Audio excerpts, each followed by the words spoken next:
पाठ 12 प्रदूषण। पाठ का सार। इस पाठ में बताया गया है कि जनसंख्या में तेजी से हो रही बढ़ोतरी, कल कारखानों का प्रसार तथा विभिन्न प्रकार के वाहनों से निकलने वाले रसायनों, दूषित जल तथा धुएं से हमारा पर्यावरण प्रदूषित हो रहा है। वनों के दिन रात काटे जाने से भी पर्यावरण के विभिन्न घटकों का संतुलन बिगड़ रहा है। हम सबका कर्तव्य है कि हम धरती और वायु को प्रदूषण रहित बनाएं। हम सब जानते हैं कि धरती पर जीवन प्रकृति संतुलन से ही संभव हो सकता है। धरती पूरी तरह से ढक न जाए, इसलिए घास खाने वाले जानवर पर्याप्त संख्या में थे और इन जानवरों की संख्या अधिक न हो जाए, इसलिए हिंसक जंतु भी थे। इस प्रकार प्रकृति में वनस्पति, जीव जंतु आदि का अनुपात संतुलित और नियंत्रित बना रहता था। इसलिए पर्यावरण स्वच्छ और जीवन के अनुकूल बना रहता था। परंतु आज मनुष्य ने अवांछित कार्यों से प्रकृति का संतुलन बिगाड़ दिया है। वैज्ञानिक आविष्कारों के कारण बड़े पैमाने पर उद्योग धंधे तो पनपे ही, जनसंख्या का भयंकर विस्फोट भी हुआ। इस बढ़ती हुई आबादी को खिलाने के लिए उसी मात्रा में अन्न, सब्जी, फल, पहनने के लिए कपड़े आदि चाहिए और इसी प्रकार की अन्य जरूरतों की पूर्ति के लिए विविध प्रकार की सामग्री चाहिए। खेती करने के लिए, घर बनाने के लिए, कल कारखाने लगाने के लिए, सड़कें और रेल पटरियां बिछाने के लिए धरती चाहिए। इसलिए बड़े पैमाने पर जंगल काटे गए। इसके अलावा हमारे कल कारखाने कच्चे माल के लिए जंगलों पर ही निर्भर हैं। इसलिए पिछले वर्षों में जिस गति से जंगलों का सफाया हुआ है, वैसा कभी नहीं हुआ था। नई तकनीकों से पेड़ काटने की गति तो खूब बढ़ी है, किंतु उतनी ही गति से कटे हुए पेड़ों की जगह नए पेड़ उगाने का प्रबंध नहीं किया गया। बढ़ती हुई आबादी को खिलाने के लिए खेतों को रासायनिक उर्वरक चाहिए और पौधों को कीटाणु हानि न पहुंचाए, इसलिए कीटनाशी दवाइयों के कारण मिट्टी प्रदूषित होती जा रही है। बड़े बड़े उद्योग धंधों और बढ़ते हुए हरीकरण के कारण बड़े बड़े नगर बस गए। इन नगरों से निकलने वाला कूड़ा कचरा तथा कारखानों से निकलने वाले अपशिष्ट पदार्थ अंत में नदियों या जलाशयों में गिरते हैं। इस कारण खुली भूमि में कूड़ा कचरा डाला जाता है। इन कचरों में बहुत तरह के जहरीले रसायन होते हैं। बड़े बड़े कल कारखाने, वाहन, बिजली तापघर आदि बहुत अधिक धुआं उगलते हैं। धुएं में धूल कण, कार्बन कण, sulphur dioxide, nitrogen dioxide, carbon monoxide आदि होने के कारण वायु दूषित हो जाती है। इस प्रकार आज भूमि, पानी और हवा तीनों ही प्रदूषित होते जा रहे हैं। इतना ही नहीं, आज थल, जल और नभ तीनों में वैज्ञानिक आविष्कारों के फलस्वरूप विभिन्न प्रकार के तेज चलने वाले यान बन गए हैं। इससे यातायात में बड़ी सुविधा हुई है। दुनिया छोटी हो गई है और लोग एक स्थान से दूसरे स्थान तक शीघ्रता और सुगमता से आने जाने लगे हैं। ये अनवरत दौड़ती हुई रेलगाड़ियां, बसें, बड़े बड़े जलपोत और विमान लगातार धुआं तो उगलते ही हैं, शोर भी पैदा करते हैं। इससे वायु प्रदूषण के साथ साथ ध्वनि प्रदूषण भी बढ़ता जा रहा है। आज रॉकेट के द्वारा अनेक प्रकार के अंतरिक्ष यान अंतरिक्ष में छोड़े जा रहे हैं। इनसे हमारी पृथ्वी का ओजोन मंडल प्रभावित हो रहा है। इस मंडल में ओजोन की जो मोटी परत है, यही सूर्य की पराबैंगनी किरणों के दुष्प्रभाव से पृथ्वी के जीव जंतुओं और वनस्पतियों की तथा हमारी रक्षा करती है। वैज्ञानिकों का मानना है कि जब तक पृथ्वी के चारों ओर ओजोन की परत नहीं थी, तब तक पृथ्वी पर जीवन प्रारंभ नहीं हुआ था। औद्योगिक विकास ने जहां हमें अनेक प्रकार की सुख सुविधाओं की भौतिक चीजें उपलब्ध कराई हैं, वहीं उसने वायुमंडल में क्लोरोफ्लोरोकार्बन नामक गैस की मात्रा भी बढ़ा दी है। इससे ओजोन परत में छेद हो जाता है। इसी कुप्रभाव से ओजोन की मात्रा में कमी आ रही है। यदि ओजोन गैस की परत और भी पतली हो गई तो फिर सूर्य से आ रही पराबैंगनी किरणों से बचाव कैसे होगा? यदि यही रफ्तार रही तो पृथ्वी की परिस्थितियां और अधिक बिगड़ती जाएंगी। बहुत संभव है कि वातावरण का औसत ताप 1.5 डिग्री से 4.5 डिग्री सेल्सियस तक बढ़ जाए। ध्रुवों पर जमी बर्फ पिघल जाए और हमारी धरती जलमग्न हो जाए। यह भी संभव है कि ध्रुव प्रदेश हमारे निवास के योग्य बन जाए और जहां आबादी है वह स्थान समुद्र के गर्भ में समा जाए।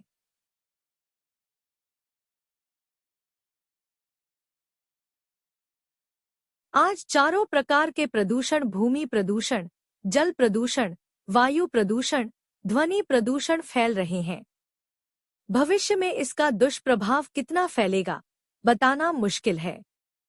हम जानते हैं कि प्रायः सभी जीवधारियों के लिए प्राणवायु, ऑक्सीजन, आवश्यक है। यदि प्राणवायु दूषित हो जाएगी तो जीवधारियों को जान के लाले पड़ जाएंगे। हवा के बाद हमारी दूसरी आवश्यकता है पानी। पानी भी अब शुद्ध नहीं मिलता, जबकि सभी जीव जंतु और पौधों को शुद्ध पानी ही चाहिए। यह सभी जानते हैं कि नदी में एक स्थान का पानी दूषित हो जाता है तो पूरी नदी का पानी प्रदूषित हो जाता है। आज हमारा मौसम चक्र बहुत कुछ बदल गया है, बल्कि अनिश्चित सा हो गया है। अब कहीं अतिवृष्टि होती है, कहीं अल्पवृष्टि तो कहीं अनावृष्टि। कहीं बिल्कुल वर्षा नहीं होती, जिससे खेत में खड़ी फसल नष्ट हो जाती है। कभी कभी फसल पक जाती है तो मूसलाधार वर्षा हो जाती है, जिससे अनाज को घर तक लाना असंभव हो जाता है। अधिक गर्मी पड़ने तथा समय से मानसून न आने को भी प्रदूषण से जोड़ा जा रहा है। ये प्राकृतिक विपदाएं इस कारण बढ़ती जा रही हैं कि हमारा पर्यावरण प्रदूषित होता जा रहा है और प्राकृतिक संतुलन भी बिगड़ रहा है। मौसम के इस तरह के बदलाव से सामान्य वर्ग तो पीड़ित है ही, वैज्ञानिक भी चिंतित हैं। हम जानते हैं कि सांस की अधिक बीमारियां हवा की गंदगी के कारण होती हैं और पेट की बीमारियां गंदे जल के कारण। जीवन को स्वस्थ बनाए रखने के लिए सांस लेने के योग्य वायु और पीने के योग्य पानी दोनों ही अत्यंत महत्वपूर्ण हैं। हमारे कल कारखाने और तेज चलने वाले वाहन भी भीषण शोर करते हैं। उन्हें भी नियंत्रित करने की आवश्यकता है, क्योंकि इनके बीच रहने से मानसिक तनाव बढ़ता है, हृदय की धड़कन तेज हो जाती है। कभी भीषण आवाज या चीत्कार सुनकर हृदय धक्सा रह जाता है। यहाँ तक कि कभी कभी हृदय गति बंद होने से मृत्यु तक हो जाती है। मौसम के बदलाव और भीषण बीमारियों के फैलने से चिंतित होकर वैज्ञानिकों ने खोज की तो प्रदूषण ही उसका एकमात्र कारण ज्ञात हुआ। प्रदूषण की यह समस्या विश्वव्यापी है। विकसित देशों में बड़े पैमाने पर कल कारखानों और तेज वाहनों के कारण प्रदूषण बहुत बढ़ गया है। इसी प्रकार विकासशील देशों में भी नित्य प्रति नए नए कारखानों और वाहनों के कारण प्रदूषण बढ़ता जा रहा है। इसलिए विश्व के सभी देश मिलजुल कर प्रयत्न कर रहे हैं कि जितनी जल्दी हो सके प्रदूषण को नियंत्रित किया जाए। जोहान्सबर्ग में 2002 ईस्वी के अगस्त माह में धरती को प्रदूषण से बचाने के लिए जिस पृथ्वी सम्मेलन का आयोजन हुआ, उसमें प्रदूषण की समस्या पर चिंता व्यक्त की गई। प्रदूषण की मात्रा इसी गति से बढ़ती रही तो वह दिन दूर नहीं जब हमारी सुंदर सलोनी धरती से जीवन ही लुप्त हो जाएगा। बढ़ते हुए प्रदूषण पर नियंत्रण पाने का मतलब यह कदापि नहीं है कि हम कल कारखानों को बंद कर दें, यातायात के साधनों का उपयोग न करें और पाषाण युग में लौट जाएं। विज्ञान के चमत्कारों और प्रौद्योगिकी की करामातों को ताक पर रख दें।